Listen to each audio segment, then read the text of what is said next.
Zurich University Law Library by Calatrava. He's taken an old building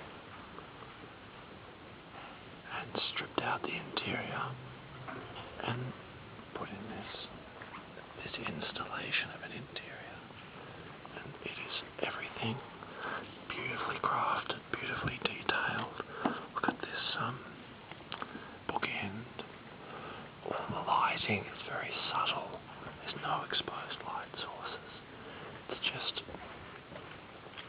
up washing of the ceiling and just in nooks and crannies. So this is the edge of the structure. This is the edge of the lozenge that's been inserted into the building. And what we're going to do now is walk into the main space. Are you ready?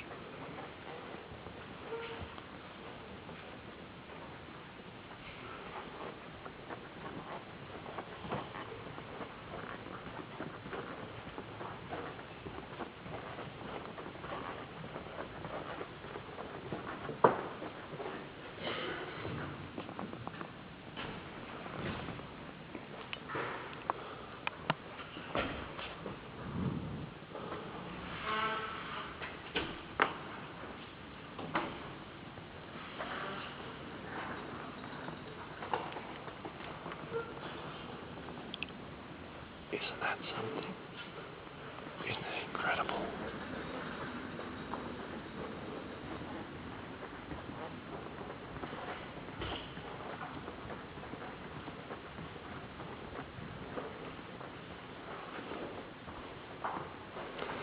These columns are tapered.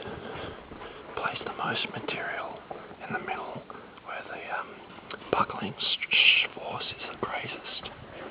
It gives them a very elegant proportion.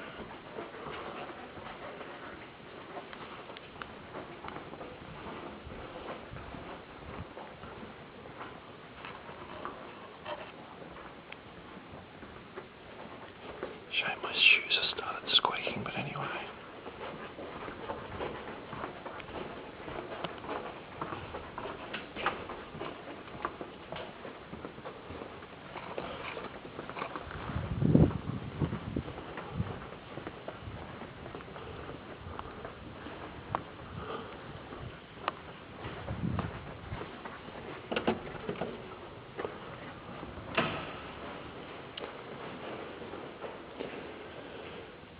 Now the doors and windows is lovely. So then the lozenge of the concept of the interior is then repeated through the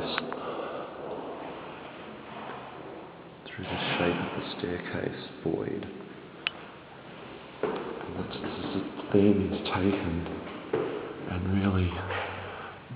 really used consistently throughout the design in different iterations and different formats, which gives it this beautiful harmonious consistency. You see the way he's finished these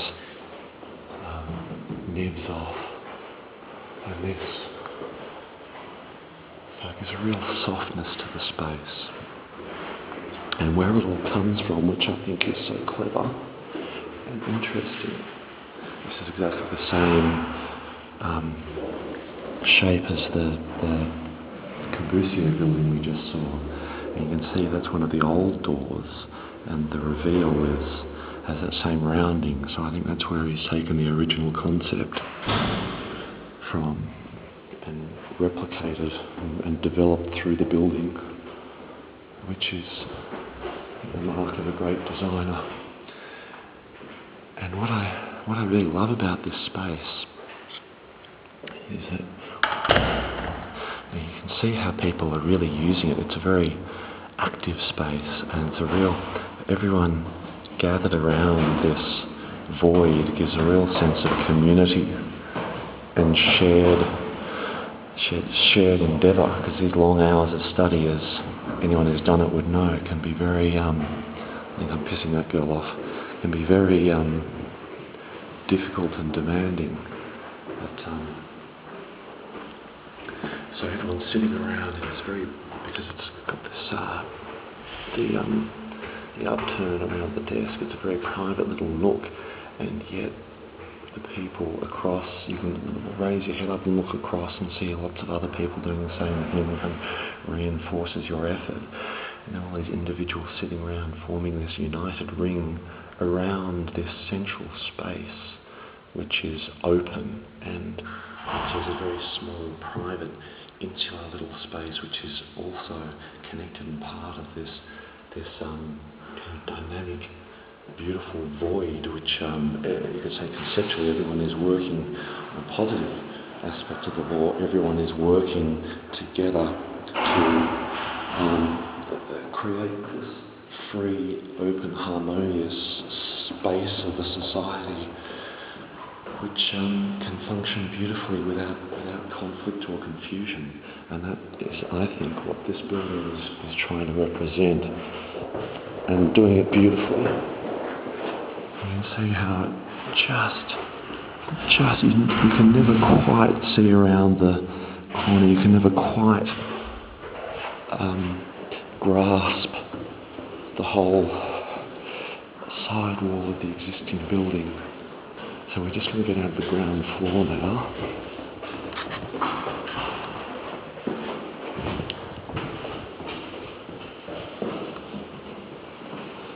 Beautifully formed. I like the way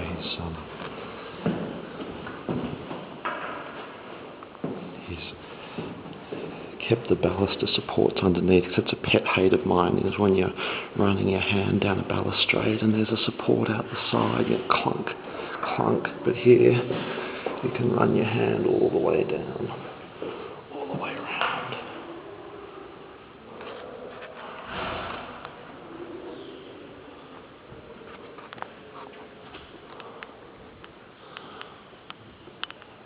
Everything just lines up just.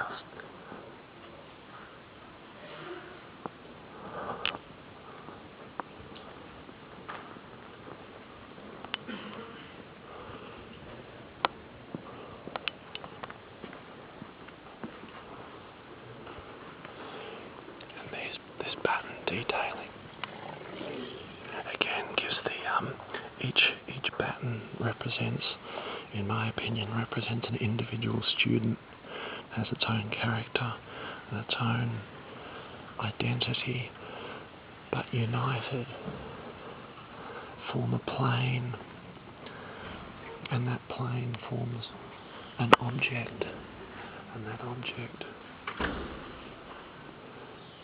is then multiplied to form a volume and a space of harmonious, complex simplicity, which is quite beautiful. And of course, on the practical level, there's acoustic blanketing behind here, so it's drawing the sound in and then baffling it, not letting it out, which makes it a very, very quiet space. You can tell it's Calatrava when you look at these beams with the outriggers and his famous spine structure. It's actually a bit like a rib cage.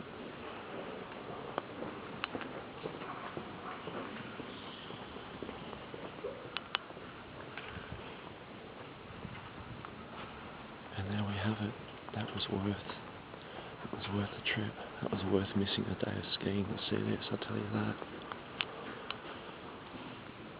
Bye bye.